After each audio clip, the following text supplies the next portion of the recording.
To Jamie TV, streaming 100% live on YouTube and trying really hard not to pissy pants about. This is going to be the final episode of, I think this is episode number 9 of a series of live streams where I have been recording a whole song live in front of everyone. Now, first thing I want to do is I just want to thank everyone who has been watching these episodes. I realise that it is quite a large investment of time. Basically, if you are checking out this stream, and this is the first episode that you've seen, I will just very quickly just summarize what I've been doing. I started out with some scrappy chords and a rough vocal for a tune that I wrote many years ago and forgot about, and I thought I'd try and make something out of it. And I thought what I'm going to do is, because the number one problem on iOS with iOS music making is the fact that people struggle to record a full song because of the limitations of the platform and the digital audio stations available, the digital audio workstations available to us. I thought what I'll do is I will share my process, because I've successfully recorded a great number of songs and instrumentals on the iOS platform. So I thought I'll share the whole process, as kind of long and drawn out as that may be. And I have recorded the whole song live in front of everyone. I've done a few things off camera, just some of the sort of slow, laborious things that we have to take care of when we are recording on any kind of platform. But I've shared all of those processes in front of people, and kind of the repeat processes I've done in my own time. So we've kind of started with a rough, scrappy demo, and in front of everyone I have chosen what instruments to use and written the parts, recorded the parts, done the arrangement, and then chosen what AUV3s I'm going to use, set up the effects, everything, the whole process. And I've arrived with a, in inverted commas, finished piece. Now I'll cover that a little more in a moment, where we are with the piece. And let me just tell you this. Oh, thank you. There are people in the chat. Thank you for joining us. The process has been inspiring. Well, thank you. The whole idea was just to share the way that I do this, because I've managed to do it pretty successfully a great number of times. And I see people in forums online, because there are a great number of very helpful forums online for people who make iOS music, and I'm always seeing people complaining about all of the digital audio workstations available to us, and many times I've seen people crash and burn and fail and give up, because they encounter certain problems. So I thought, if I share my process live as it's actually done, then people can check that out and see how I get around these certain problems. So that's the whole point. And Dan's here from Basement Guitar Superstar, and I mentioned his channel in a live stream a couple of days ago and suggested everybody go check it out. And if you haven't done that, if you're into guitar stuff, if you like if you like guitars, if you like pedals and amplifiers and all that good stuff, then go check out that channel. It's really awesome. It's a fairly new channel, and it deserves a lot more subscribers and views and thumbs. So go do that thing. All right, so now where I am is I've arrived at a song that I'm going to say is finished. I'm not going to say that the mix is absolutely final. I do kind of have this sort of nagging thing going on at me. I kind of keep thinking it would be nice to have a few backing vocals on it, and I don't feel that I have the voice to do the kind of backing vocals that I would like to hear. So it is as it is for now, and over the next couple of days I will refine the mix slightly, and I'll consider the possibility of getting someone to sing some harmonies for me. But other than that, this is finished. And you know, I kind of feel that I probably am going to end up putting this out as it is with the one vocal on it. And maybe, you know, what I could do is do a sort of a different edit with some backing vocals on, if somebody kind of volunteers, you know, puts themselves forward to do some singing for me. Now, when I talk about refining the mix, here's what I mean. I've mixed the track and it sounds very close to finished, right? But what I do is, when I've got a new song and I'm at the mixing stage, I get a mix that sounds finished. And by the time I've reached that point, then my ears will be tired and I'm not hearing things anymore. And this is something I've just learned, you know, over the years from experience. When they tell you that your ears get tired and you're not hearing things right anymore, it's so true. So the thing to do is do some work, get a mix going that sounds good, leave it. And then the next morning when I come into my studio, I play that track again. And I play it nice and loud, and I have a good listen. And I hear things, and I make little changes. And that will do that over the process of, you know, a few days. And each day I'll make little changes. And then one day I'll come into the studio and I'll play it, and I'll think, that's it, nothing needs changing. And what happens is, like this morning, I came in here, I set everything up, and I pressed play, and I thought that ride cymbal's too loud, and I brought it down a little touch, and I thought, I'm not entirely happy with the clap sound, I'm going to work on that a little. The kick drum's too loud, and the pianos are too loud in the chorus but not in the verses, so I'm going to do something about that. And I made those little adjustments and press play, and then, right, okay, now the organ, which I was a bit concerned was maybe a little bit too quiet, is now a little bit too loud. Because what happens is, as you make these fine little tiny adjustments, then it allows room for other instruments to shine through. And so over a process of a few days, making lots of little fine tiny adjustments, maybe a little bit of EQ here, bring down a level there, maybe play around with your pans a little bit, find a slightly better space for something to sit, and gradually it goes from sounding like a good demo to sounding like a finished piece of music that you could release. Right, so I'm going to play the track for you in a moment, but this is what it's about. I understand this is a lot of talking and not much action, but it's kind of, this is what the whole process is about. This is the approach, and I feel very, very strongly that when you're recording anything, it's the mindset and the way that you approach it that makes it work, right? It's getting your thinking in order before you do the doing. You know, you think of people in recording studios making records, and you think of it as being like, you know, people playing great parts, having a great time making music, and that's like a small part of it. For every minute that I spend playing guitar licks, I probably spend 100 minutes doing slightly more boring things, really, playing around, you know, in the digital audio workstation, making everything sound the way I want it to. Let me just check on the chat. I started on the Windows version of Cubasis back in 1998. Yes, one thing that's confused quite a number of people is that a long time ago there was a basic version of Cubase. Was it like the very cheap version or the free version to get you into it? And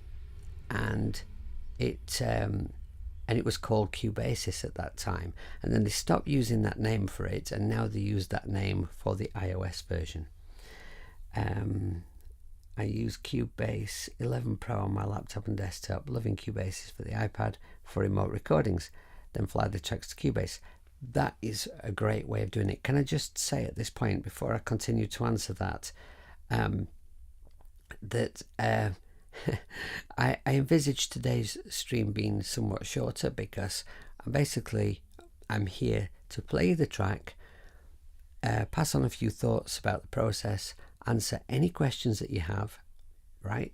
Throw the questions in the chat. I mean, and I don't care what it's about. You can ask me anything you like, and I will do my very best to answer you, right? No question too stupid. Just go for it, honestly. Nobody here is going to point the finger at you and go, that's a stupid question, right? Just ask away. But let me just say, this morning they've decided to dig up the road outside my house, right? So although my studio is quite nicely soundproofed, it's not soundproofed against JCBs and these great big lorries they've got out there that are scraping the surface off the road. So you may hear some background noise. My apologies for that. Right, yes, it was a cheap version. That's right, yeah. It was. It was a cheap version, and I had that myself at one point. Yeah. You know, one of something that you touched on there, one of the great ways to use Cubasis, if you also have a desktop setup, right? There is nothing wrong with the sound quality that you record into your iPad. If you're using real instruments, as long as you've got a good quality interface, right, you can record stuff in that sounds just as good as you can on a PC, right? On a Mac, on a laptop, on a whatever. There is nothing wrong with the quality of iOS. So, hi Peanut, thank you for being here, sir. Right, so the problems occur when you're starting to try and finish off a track. Now, although I do have a desktop setup, right, I do like to do the whole process inside of my iPad a lot of the time. In fact, I totally neglect my desktop setup, which is a crime really, but I'm just so invested in the iOS thing right now. I really, really enjoy it, and I find it inspiring, and that is more important than the power and capability, right? The quality, what plugins you have and how much they cost and the equipment that you use is less important than the inspiration, right? The song, the way that the song is structured and the way that it's performed, the way it's executed is far more important than the technology that you're recording it with, right? And if you think that's a load of crap, right, go listen to C6 Steve, right? Right? And that is, I mean, especially his early stuff, that's some poor quality recording. That's some rough instruments recorded quickly and shoddily, and all the noise is all left in, but it's great, it's wonderful because the performance is awesome. And that's what so many people forget. I see people in forums discussing the latency of a kick drum in a drum machine, or arguing and falling out about the quality of this or the quality of that. And it's like, you're spending hundreds of hours in a forum arguing about technical details. Go make some music with it. Go make some music with it and find out how inspiring it is to use that particular drum machine, or isn't. Get on with the music.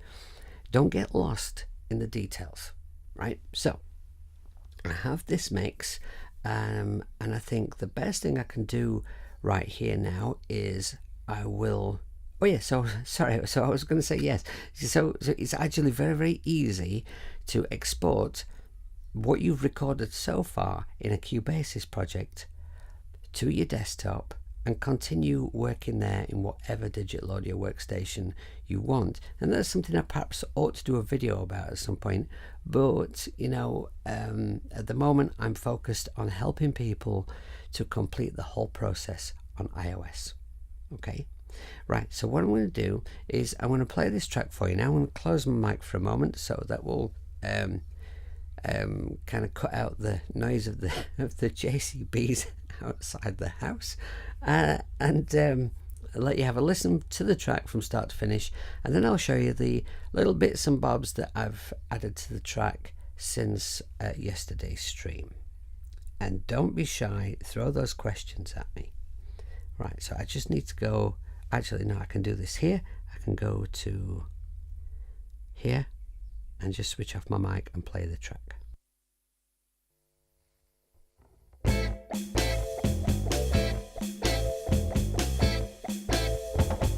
Since we fell in love, things have been tough. Ever since we met, we've had it rough.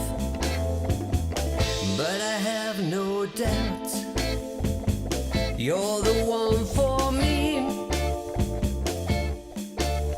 The only thing I know is we were meant to be. When things get rough, count on me. When things get tough, there's only one place to be. Through troubled times, we'll stand together. Whatever they throw at us will last forever. Through troubled times, we'll stand up tall. No matter what they do, we'll beat them all. When things go wrong and we swear and cuss, just when you've had enough, it goes from bad to worse. And it gets you down and you just can't cope. But I'll never let you down, so don't lose hope. When things get rough, count on me. When things get tough, there's only one place to be. Through troubled times, we'll stand together. Whatever they throw at us will last forever. Through troubled times, we'll stand up tall. No matter what they do, we'll beat them all. Through troubled times.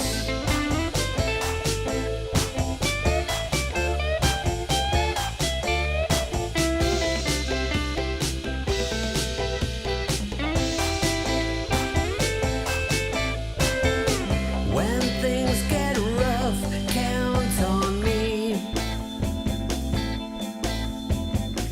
When things get tough, there's only one place to be.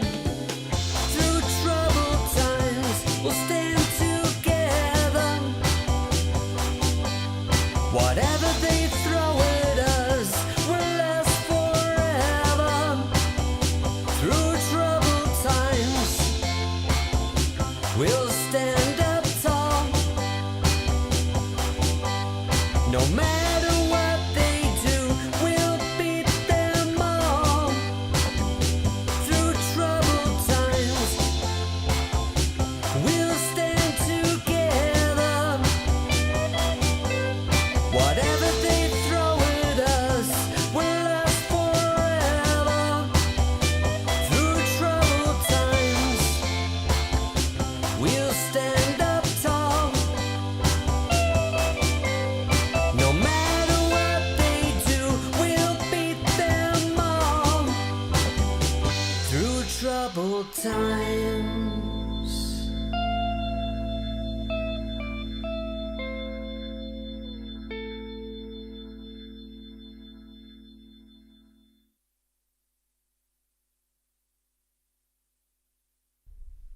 Okay, so that's the track as it is right now, and short of a little bit of fine tuning here and there, that's pretty much the finished track. Okay, so what I'm going to do now is I'm going to go through the bits and bobs that I've changed since yesterday's stream. So the first thing I did after yesterday's stream was I was showing you in the stream how I went through the through the instruments that I'd turned into real audio already, but was then going to add, you know, compression, EQ, effects, reverb, stuff like that, and then sort of refreeze them. And I was going through that process, and it got a little bit slow and laborious yesterday, and I was a little bit anxious that maybe it might be getting a little bit boring. And so what I did was I did a certain amount of that in the stream, and then I finished it after the stream. So I went through the rest of my drums that I hadn't yet done, and I went through my congas as well. I used Mixbox for all the congas, and I used a very simple preset with just 2 modules. So each conga simply got EQ'd slightly and a little compressed, and then I sent it to the same reverb, each conga to the same reverb as the drum kit. I need to try and remember to talk to you about a couple of things that I haven't done or don't do frequently, but I'll continue with this and try and remember to mention that. Okay, so talking out loud as if that will help me to remember at my age, right? So I finished doing that, right? I got a sound for all the drums and turned all of that into real audio. I then put my attention to the bass, because up to that point the bass was just the raw bass that I recorded into my interface with no effects in between whatsoever. It was just clean bass, and a lot of the time, you know, for a lot of tracks, bass may not need an awful lot from that point, but I like a certain bass sound, and at the moment I've actually not exported this to real audio because I wanted to show you what I've done. So I've held back on that. So what I've done is I've copied my bass track. I made a duplicate of it. Now this is the way that I work with my bass sound in a live environment and also in the studio. I want 2 exact copies. It's the same performance copied across. Sometimes I do this, but I have a bass that I made that's got 2 outputs. So there's a neck pickup that's warm and powerful and all just low end, and then there's a split coil P-bass type pickup that's kind of, it's a P-bass type pickup, and I use that one for all the for a slightly overdriven sound and all the top end, and the other one for the girth, and blending the 2 together is the way I've found is the best way to achieve the bass sound I want, and to be able to have it loud enough in the mix so you can hear every note, but not too loud so that it takes over the track. And I find mixing bass, even though I'm a bass player and my ears are tuned into that frequency more than anything else, I find bass is by far the hardest thing to mix if you want to actually be able to hear it properly in the mix. Right, so here's what I've done. On the first track, this is the low end bass. So here I've used Numbrini Audio's excellent beta gamma, and what I've done is I've dialed myself in a sound that is largely low end, right? And I'm using the compressor in the amp quite heavily, and then the other sound is all top end. This is articulation.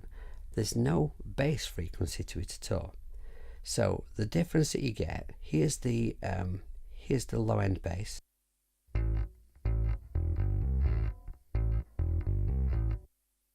Right, so there you just get in the low end and the thump. And here, he said, soloing his bass track slightly prematurely. Here we will hear, my goodness, we're going to hear distorted top end. Let me play it and I'll talk you through it. Right, so you'll hear there's absolutely no bass there at all. and it sounds naff, right? Because what I've done is I've used this EQ to scoop out all the low, all the bass, and then I've used Nambrini's bass EQ to just push up a couple of frequencies in the upper mids and take down the very top end that just sounds a little fizzy and we don't need it.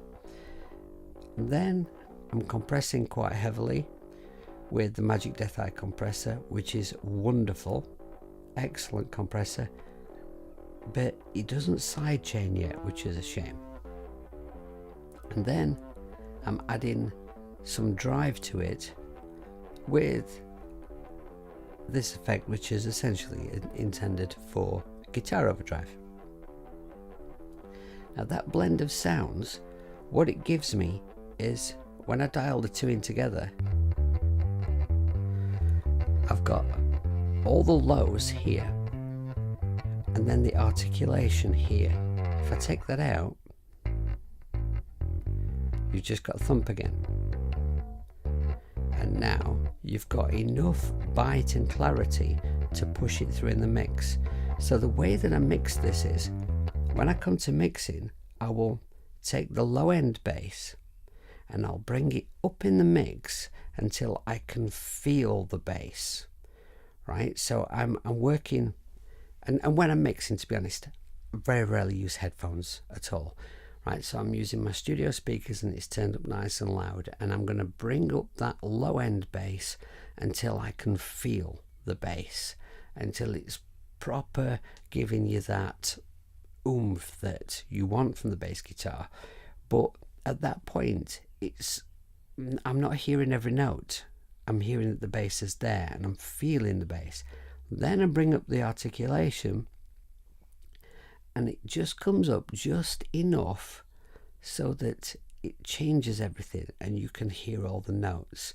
Now when I play the track, you'll hear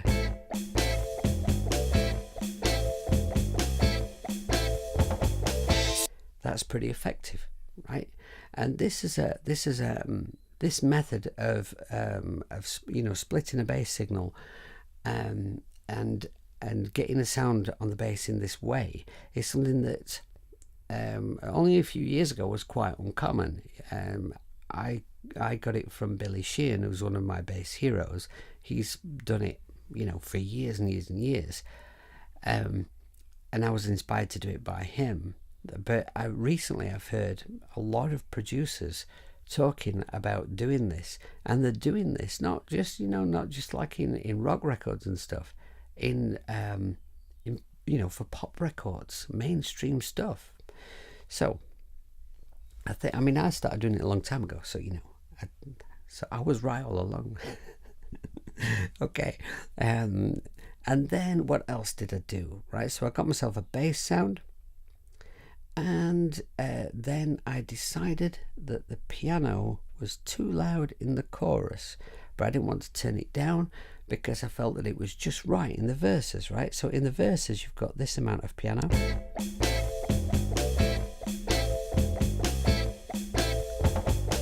And I think that's just right. I like that. But then it was overkill in the chorus because of the way that kind of piano part was really attacking the keys, and so I described it as a Bon Jovi style part. And somebody in the chat at the time was, when I was recording it, was a little perturbed, I think, by the fact that I like Bon Jovi. Right, so this is the part here. One play.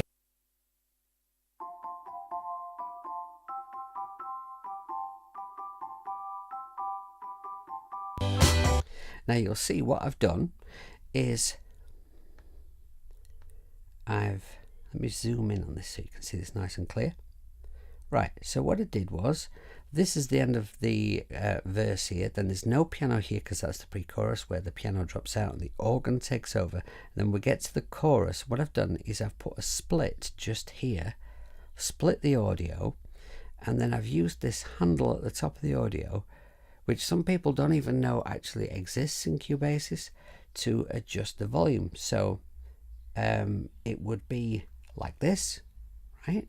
And you just grab hold of this handle and you can take the volume down, which is really, really handy, because if you need to change the volume of an instrument throughout your mix, you can do it with automation, but that can be a bit fiddly, and it's a bit time consuming, and it's a little bit awkward, because automation, if you then change your mix around after, then you need to change your automation, and if you've got a lot of points drawn in along your track, it's a pain to move it all. So let me just see if I can demonstrate this just a little further, just solo my voice.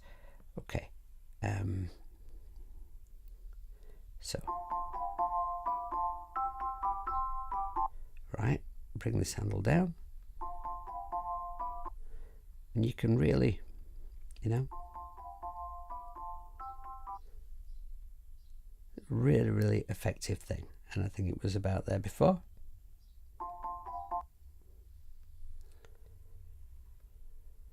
Through troubled times, we'll stand together. See, and now I can still hear it, still in the mix. It's not overpowering everything. What else did I do? I was unhappy with the clap, and that's up here.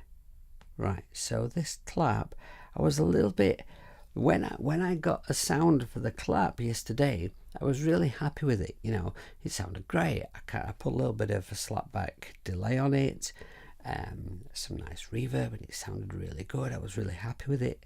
But then listening to it this morning in the mix, it wasn't quite there. I wanted it to just sound a little bit bigger, like there were more people clapping. So what I did was I used this effect called Wider, by Infected Mushroom. Now when I got this was a free app. I don't know if it's still a free app. I actually don't know very much about Infected Mushroom at all, but I do know that this app is incredibly useful, and I've used this a number of times. So what it does is it spreads, so like the clap is panned to a certain point, and that remains the focal point of where the clap is going to be in the stereo picture. But the wider you spread it out, the more spill you have to left and right. Okay, so let me just kind of reverse engineer that and just show you what I mean. We'll do it with the clap soloed first. So solo my voice, and then we'll go and solo the clap.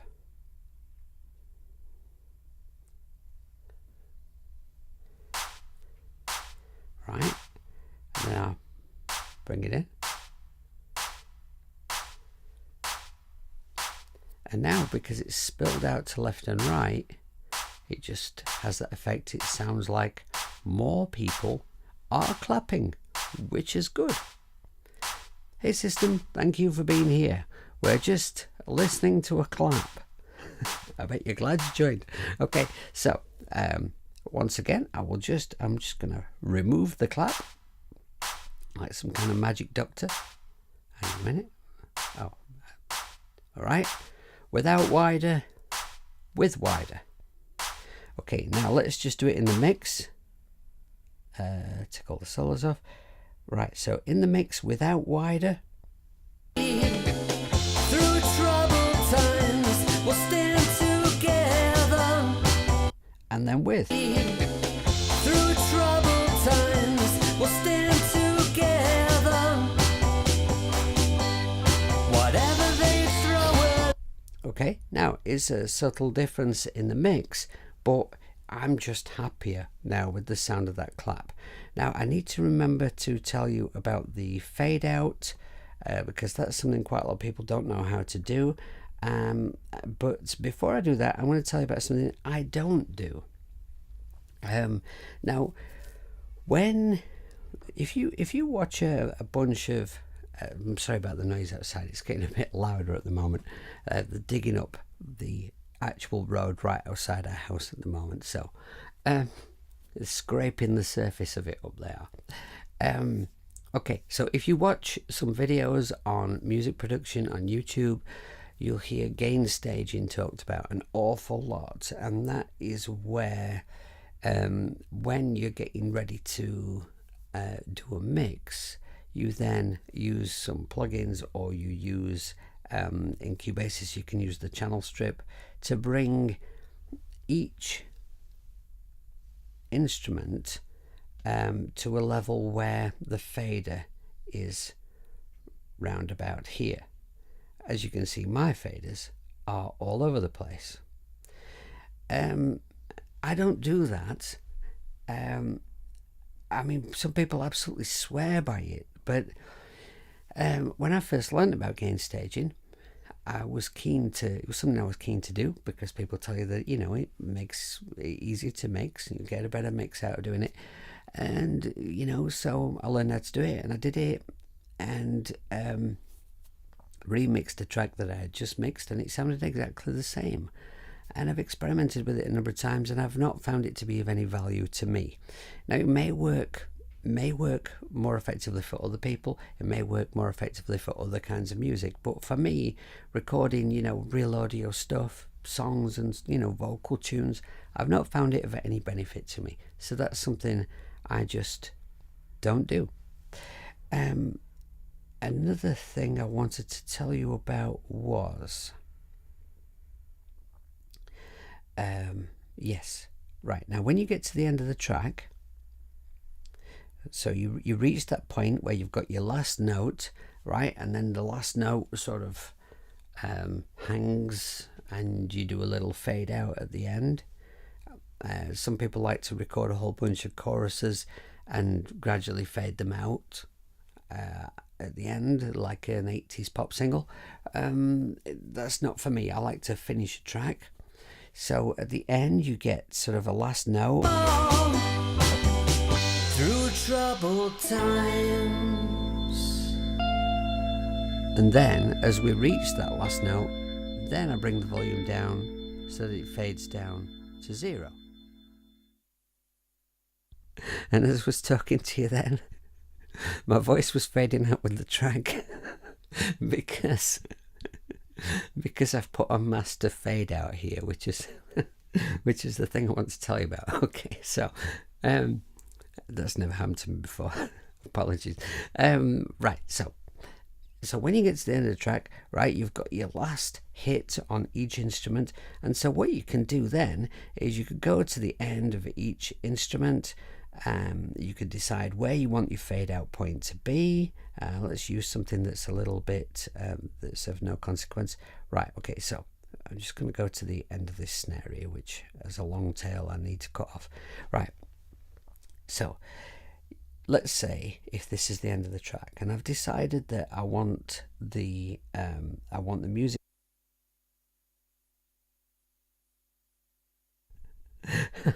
Oh yeah, okay, so that master fade out is it's going to keep biting me. All right, okay, we're going to do this somewhere else to get around that issue. Okay, so let's do it here. Right, so let's just say, for an example, that we want the track to fade out by here. Right, let's say this is the end of the song. We're going to fade out by here, and I want it to start fading out here. So all I would do is, on each instrument, I would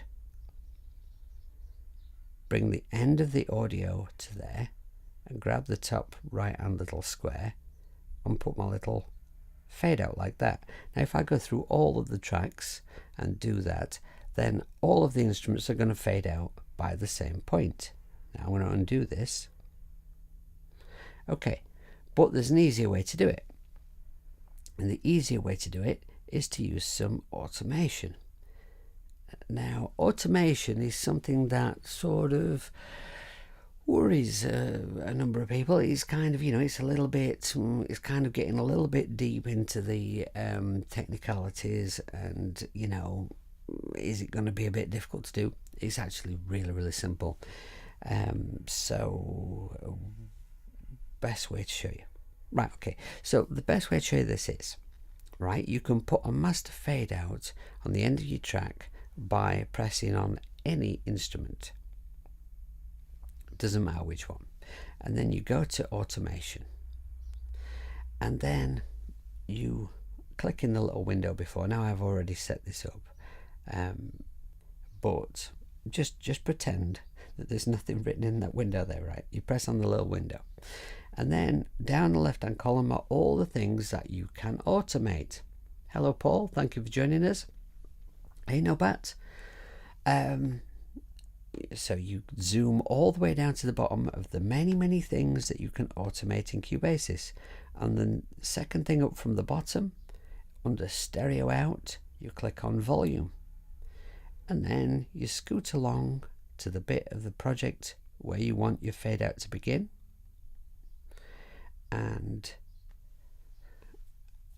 I'm just going to delete this so that I can show you, right? So if I just press erase, hang on, now I have to press on the thing and then press erase. And then click on this one. Alright, so I want my project to start to fade out. I didn't make a note of what bar I'd put it on. So this is an example. It doesn't matter. I can undo and get back to where I was. Right, so I want my project to start fading out, let's say about here. So, and the thing I need to make clear is I'm doing this on, I think I selected vocal track to get into this, but it doesn't matter what track you do it on. This is global, and you'll find this in the automation of all of the tracks, and it will affect the whole project. So let's say I want to start fading out here. I need to press draw, and then I draw a little noggin in there, right? And then I need another noggin down here. Now, once I've got the points in, it doesn't matter if I've put them in the wrong place. Once I've got them in, the first thing I need to do is come out of draw.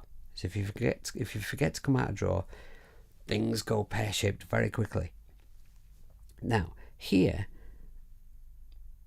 and you can select more than one thing at a time, so you have to be very careful that you've not got more than one thing selected, right? So I'm going to select this one. Here I need to set the volume that I want for the track. So I just grab it and I drag it to, round about 0 dB, because that's where it was. And now, up until this point, the whole project is going to play at that volume. And then this, I just need to drag on it and make sure it's gone down to absolute 0. And that will make the whole project, every instrument will fade out at the same rate there. So, fingers crossed. They do will beat them all through troubled times.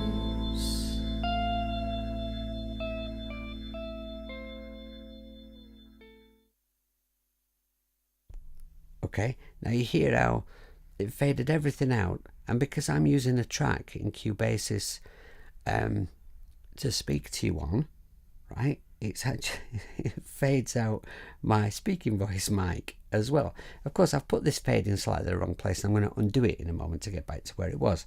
But just to demonstrate how it all works, right? So They do will beat them all through troubled times. alright, so it starts to fade out, and it's fading my microphone out with it as well. And of course, when I take play off, because the playhead bounces back to before this point, everything's back to the volume it was. Right, so let me just undo this, because it was set right before. Alright, and let's just check that that's in the right place now.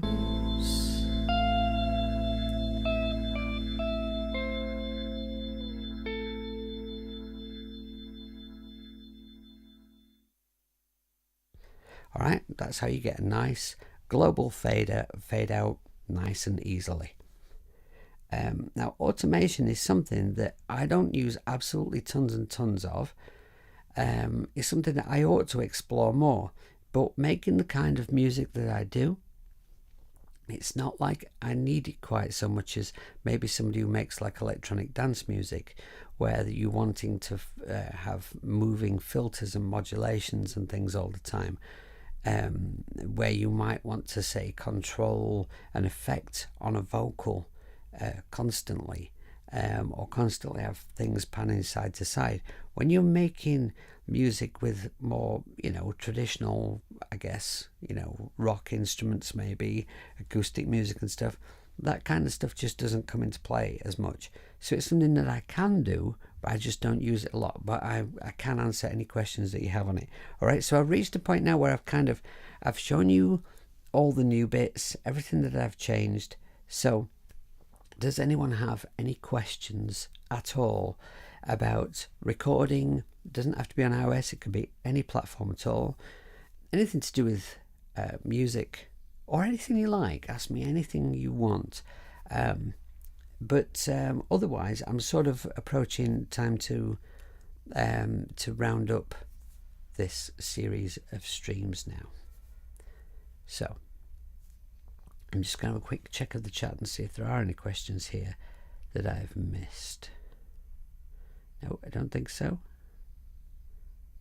Don't think so. No questions. Okay, well, for me, this has been a very interesting experience. Now, on the one hand, I've I've invested quite a lot of time into this, but really, I needed to have a new track to release, and it would have taken me a certain amount of time to do that anyway. It's not slowed me down massively by doing it in a live stream in front of everyone. So I hope that sharing my process has been of help. How to keep loud vocals down. Right, Paul. Okay. Do you mean like when you sing, like as for me in this particular song, in the verses I'm singing in my sort of normal, okay, kind of comfortable range, and then in the chorus I'm using my sort of singing at the top of my full voice range, where my voice really opens up, and that's where it's loudest, and it's much louder than in the verses. Do you mean that? Because I can certainly help you with that, no problem. Sorry about the noise outside, everyone. Just let me know if I'm on the right track there, Paul, and I can certainly help you with that. And now, as if there's not enough noise going on outside, there's a plane going overhead as well. You're a loud singer, but you want quiet parts, same as loud parts. Hi, Samuel. Thank you for being here. Right, yes. So basically, when you record your vocal, right, so you set your input on your your interface, so that you're getting, when you sing loudest, it's not overdriving anything, it's not distorting. And then you sing the track, and some parts are much quieter than others, because if you have a nice loud powerful voice, then when you sing those quieter parts, the difference is quite dramatic. Now, I'm not a particularly powerful singer at all, but you know what? In this song, it's particularly noticeable. And I did say when I recorded the vocal that I was thinking that maybe when it came to mixing, it would work well if I put the verses and pre-chorus on a different track to the chorus. Now, as it turned out, I didn't actually need to do that. The music is fuller and louder in the chorus, so that kind of makes a little bit of a difference, that situation. But also the compressor that I used in Mixbox did a stunning job.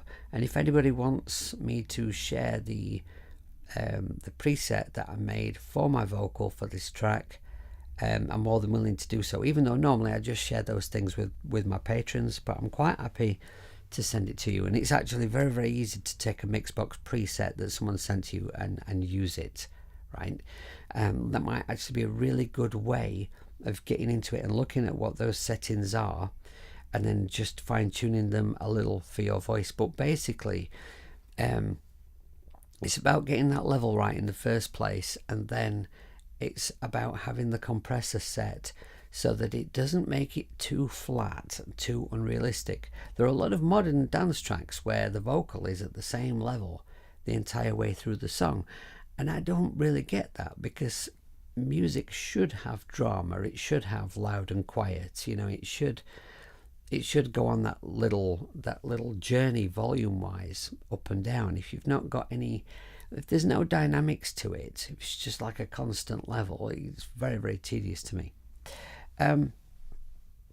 Right, so yes, Paul, I will share my preset with you. Right, you've got Mixbox, you can have a look at it, and you know how to contact me. I'll work with you on that and help you with that. What else?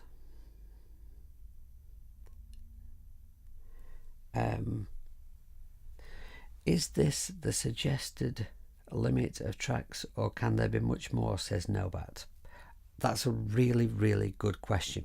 Okay, so before I mix down, Nobat, right, everything will be real audio. There will be no AV3s open at all. Everything will be frozen down to just audio. And when you work like that, you can have an incredible amount of tracks open in Cubasis. When you consider, you know, mine is a 4-year-old basic iPad, and I've done tracks where I've had over 50 tracks of real audio running absolutely fine, not taxing it whatsoever. For real audio, Cubasis 3 is the absolute bollocks. It's amazing. Where it falls down is, of course, with the AV3s, but what I've been trying to show in this in this series of streams is the way I get around that. Right, never have too many AV3s open. Keep your eye on your DSP. Right, don't worry about the CPU. Watch your DSP. Right, and when that's starting to get a little bit dangerous looking, you know, then you need to get some AV3s frozen. You're always looking to get everything down to real audio as quickly as possible. And the thing that really annoyed me about that was I kind of, when I realized this, I was like, well, I'm going to get a better mix. I'm going to get a better sound at the end of the day if I can leave more things open so that I can continue to make adjustments before I commit to audio.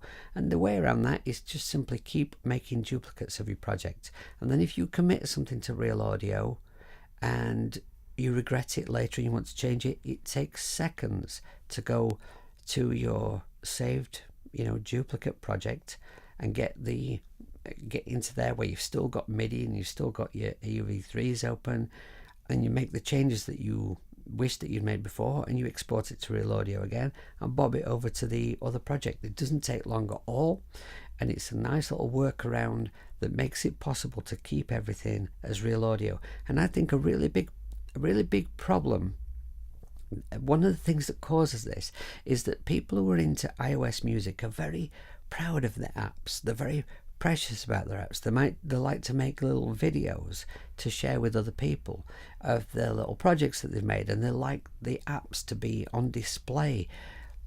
And I totally get that. It's really nice when you like, say for instance, it looks an awful lot cooler in my project if I go to Galileo and, you know, the AV3 is still open, and I can open it up and it looks awesome, and it's nice to have it there. But because I've committed it to real audio, it's taking up no processing power at all.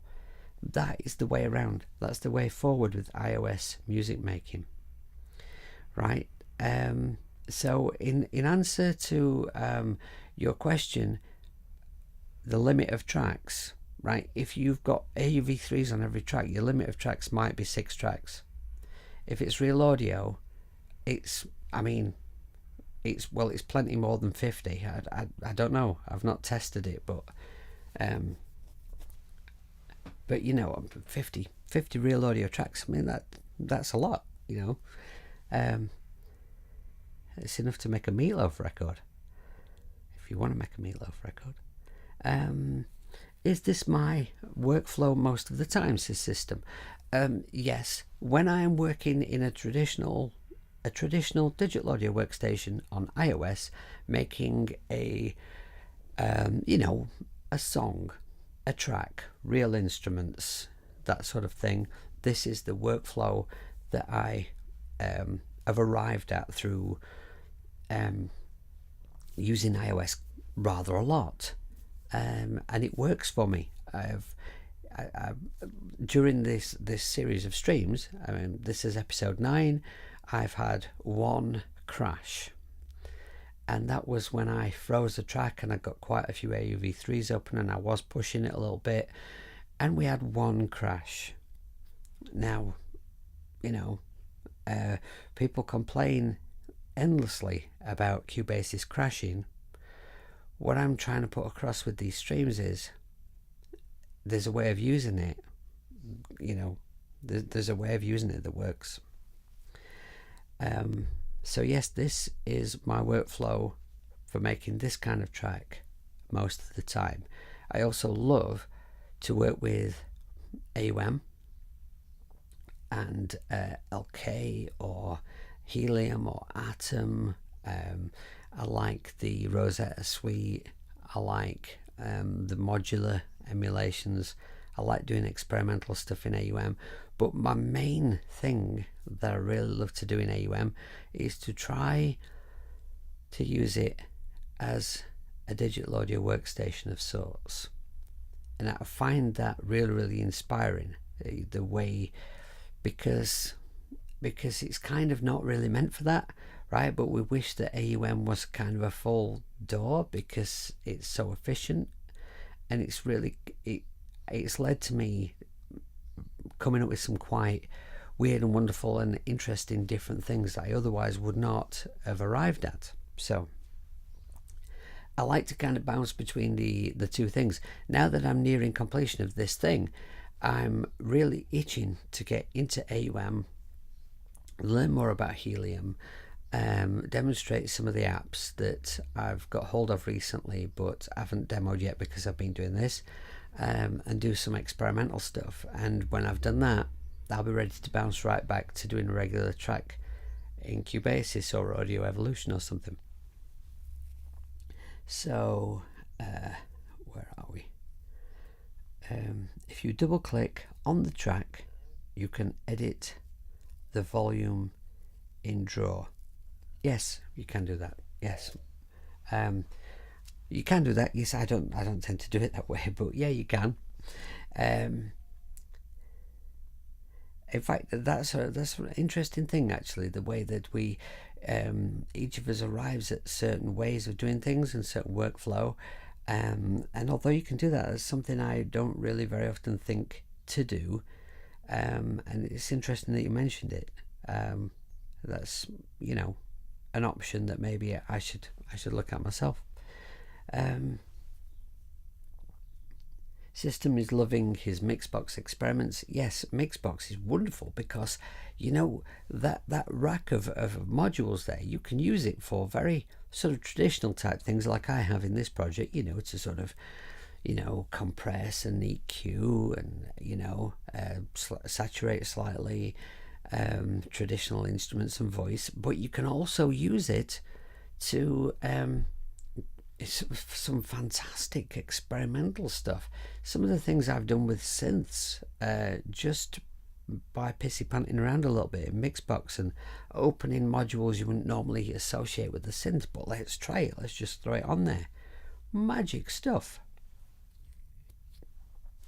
Mixbox has been great for you, Paul, since the last update.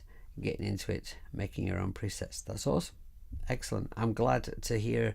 Does that mean that it's now working better in Cubasis 2, Paul?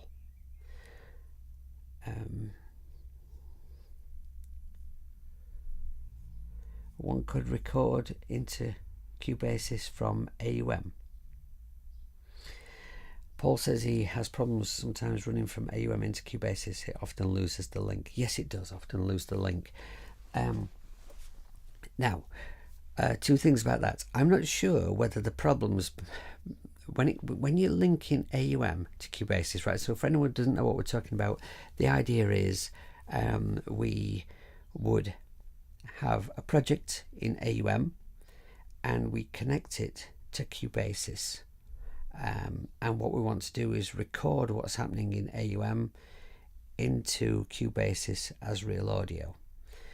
It takes a few minutes to set up, and you have to go about that process of how you set it up in a certain order. It's very fragile. It quite often disconnects and crashes. If you don't do things in the right order, it just doesn't work. It's a little bit of a pain in the arse, if we're honest. Now, I understand why people want to do it. I do.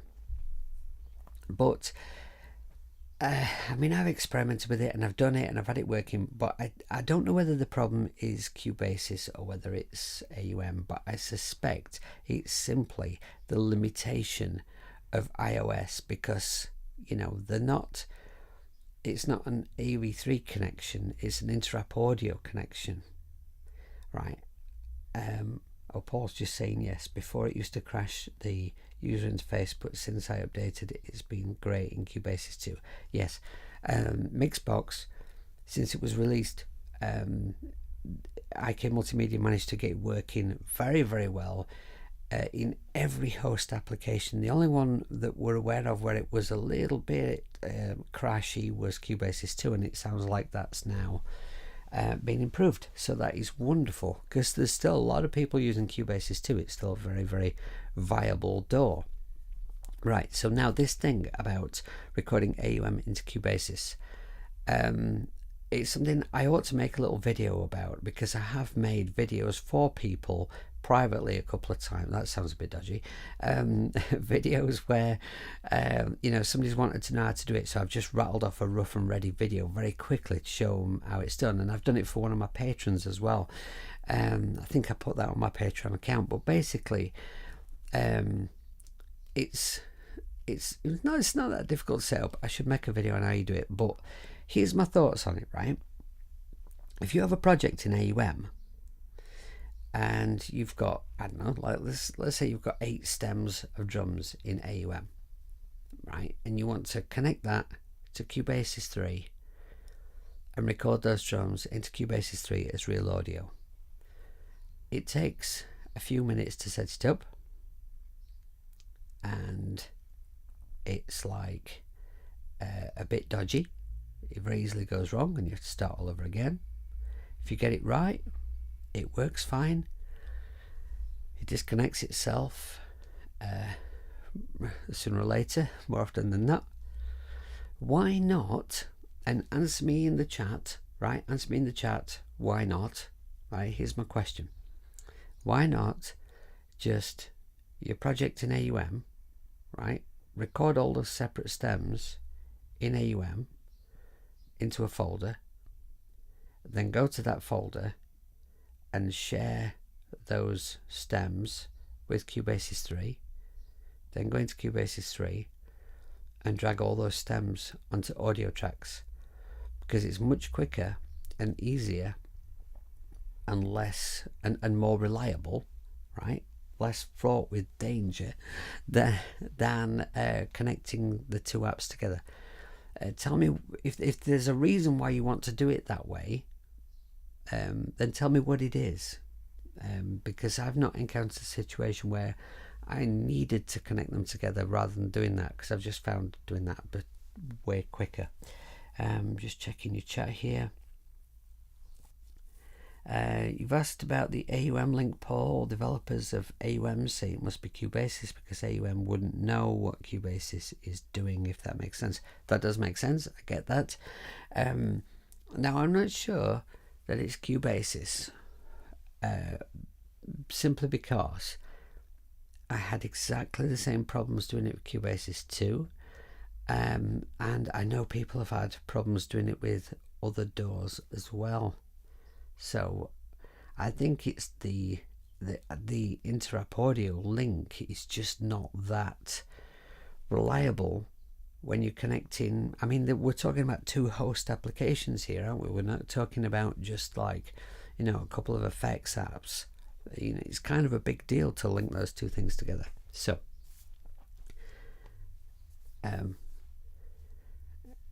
I'm interested in your opinion about what I just said about about AUM. Okay, so sounds like a good solution. Yeah. Well, actually, no, but right when I first suggested it to a friend of mine who was really struggling to make the link work, I suggested doing that, and he went like, "Oh yeah." and he's done that. He's done it that way ever since, and it's kind of a little bit less sexy and less exciting, to be honest, to just do that. So if anybody doesn't know what I mean, all I mean is, right, you're in AUM, and in fact, I'll show you. Right, let's come out of here. Oh, hang on, I'm going to lose my mic. Bear with me just a quick little moment.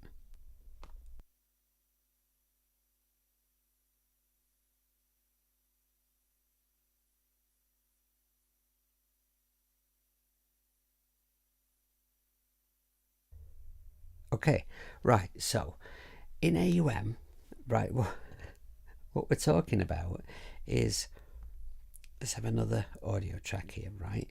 So all you do, if you've got say, let's say for instance, we've got helium, right? I'm not going to set up a project here, I'm just going to sort of illustrate an example. We've got helium over here with some MIDI in it, and it's sending MIDI to world synth, right? And also to several other apps that are open over here. Imagine that they're there, right? And now what we want to do is we want to send each channel out to Cubasis 3. So we would connect via this Interapp audio thing to Cubasis. Now if Cubasis was open at the moment, you would find Cubasis down here. You could press on it and connect it. You have to do the same thing in Cubasis as well. You have to connect it at that end too, and you have to do that end first, and you have to do them one by one, moving between Cubasis and AUM. So you do it in Cubasis first, then you go to AUM, complete the connection, and so on, right? But what you can do is, if you simply arm record on all the tracks where you want to create stems to send to Cubasis, right? And then you press record up here, and you let it play, and when it's finished playing the thing that you want to record, you stop it, and then you go over to your files, and in your folders you go to your recordings. Now whatever you've named your track in your sessions, you'll find a folder in recordings now that has got the audio in that you've just recorded. And then you can go in, let's just find one that's got something, right? Okay, so here's the audio that I recorded when I was making my little video about Bliss Phaser. This is just me talking, but you click on the audio that you want to send, and through here you can share with whatever app you want, right? And in here, in more, you will find Cubasis 3. When you press open in Cubasis 3, it then sends it to your audio folder, your user audio folder in Cubasis. So you go there and you put your finger on that bit of audio in that folder, and you drag it down into your timeline in Cubasis. And there it is, it's in your project. So you can do that with, like, let's say you've recorded 8 stems in AUM. You can do 8 stems at once, share 8 at once, drag 8 at once into Cubasis, and it's like quicker than connecting the two apps together, right? That's the way I would do it. Okay, so Paul says he doesn't like using AUM because any effects you use in AUM are there on the audio forever.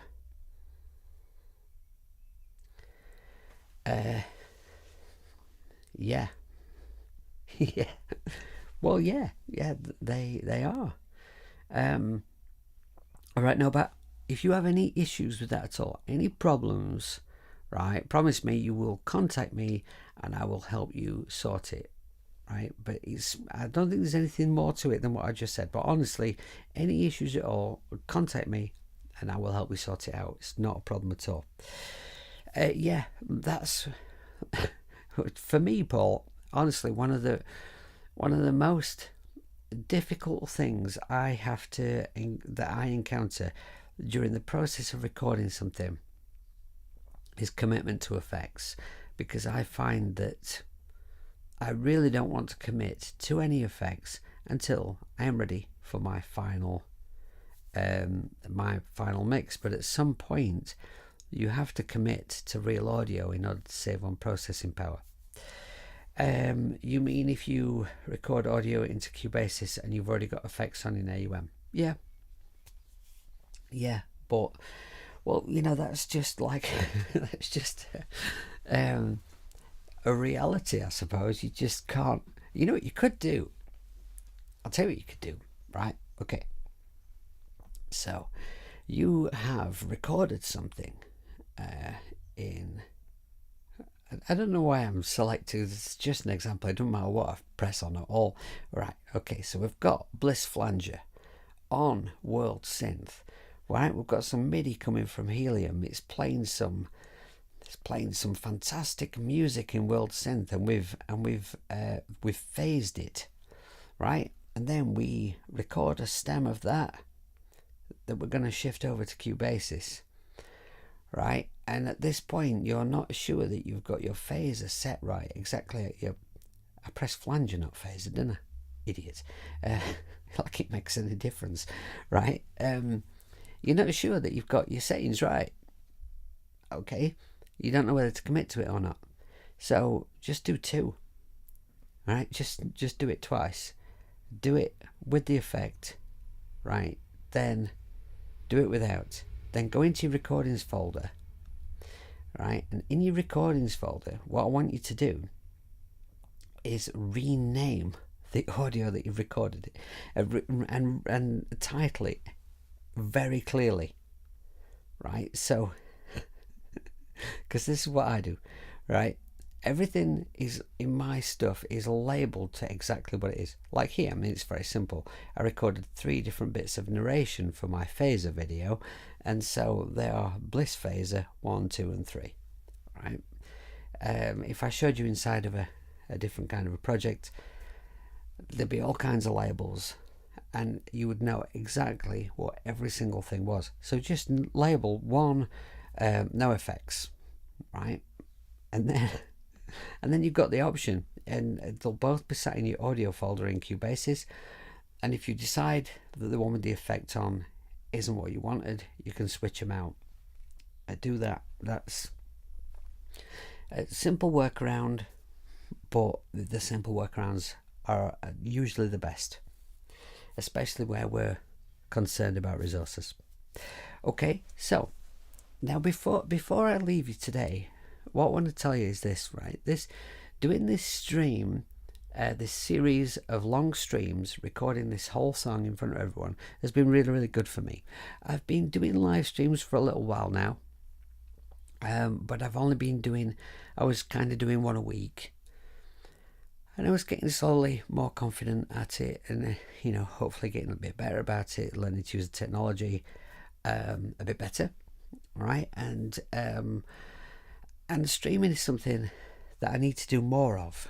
I need to keep doing more streaming in order to build up my YouTube, because it's the way to get more videos out there more quickly. And but the thing that concerns me about it is, I want to keep the quality high as well. I don't want to just do them for the sake of it. Excuse me. So for me, doing this in this series of streams has been really, really good for me, and I really, really appreciate everybody who's taken the time out to watch. I do appreciate that. It's been a large investment of time, and that's why the number of viewers has not been high, because it's like if you want a video on something on YouTube, you want to learn how to do something. If there's a 5-minute video and a 7-minute video, you'll watch the 5-minute video. If you don't know who those YouTubers are, you will choose the shorter one. It's a large investment of time to have watched these. So anybody who has watched them all, and there are some people I've watched every minute of every one, I'm absolutely over the moon, and thank you ever so much. I cannot tell you how much I appreciate that. And there are a lot of people who've bobbed in and out along the way, and there are people who haven't seen any of them live but have watched them all later. And I'm really quite, moved by that. All right, so the viewers live has not been high, and I think that's partly because people know it's going to be a lengthy thing, but also I think it's because I've changed my streaming time from a time that was a lot more convenient to far more people, but I need to open that time up in fact that time has now been filled with guitar lessons. Now that people can come back to my studio in person, I need my evenings free to teach. So streaming in the day does not seem to be very popular. Of course, in the UK, I'm streaming at lunchtime. It does not seem to be a very popular time at all. But I'm hoping that if I keep doing this, then I will pick up more people along the way who are able to listen at this time. I think it's just something I need to keep doing, keep at it, and hopefully, people will kind of come along.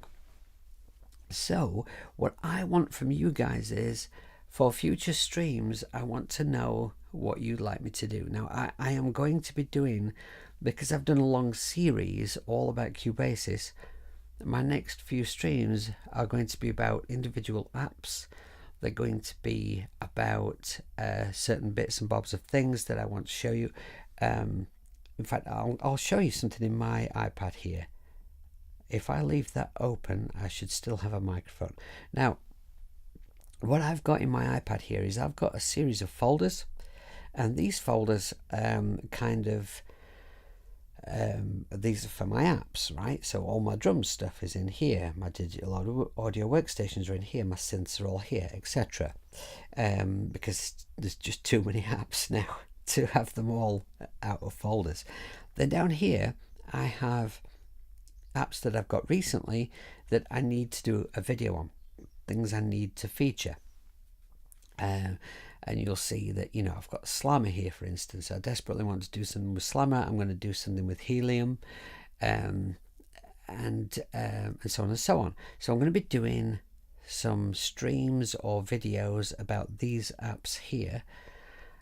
Beyond that, then what I might do is do a series again, maybe about a different digital audio workstation, or maybe about doing a different kind of project inside of Cubasis 3, right? So you guys let me know. It doesn't have to be now, it can be by email, it can be on social media, it can be as a comment under one of my videos, whatever you want.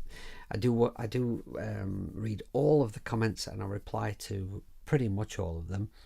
So let me know what you'd like me to do. If you want me to do an AUM project, or if you want me to do something about a particular instrument, for instance, doesn't have to be iOS, whatever you want, and I'll take it into consideration. So, System says this has been good for you guys. Cubasis 3 workshop has been a real education. You'd rather watch an in-depth video of 20 minutes than a crappy 5-minute one? Absolutely, so would I, yes. Paul says, it's been a great bit of inspiration. I've learned a lot. Thank you, Jamie. And System says, we'll come back to this. Okay, well, great. I'm really, really happy that it's worked for some of you. So that makes me feel good about it. So thank you guys for watching. I do really, really appreciate it. And I'm going to sign off now, and I'm going to go across the road and beat up the guys who have the audacity to dig up the road while I'm doing a live stream. Do they not know who I am? Right, so let me know your thoughts, what you'd like me to do streams on in future, and I'm going to sign off for now. So thank you very much for watching. Until I see you all again, make lots of music and be good people, and don't piss your pants about. See you later.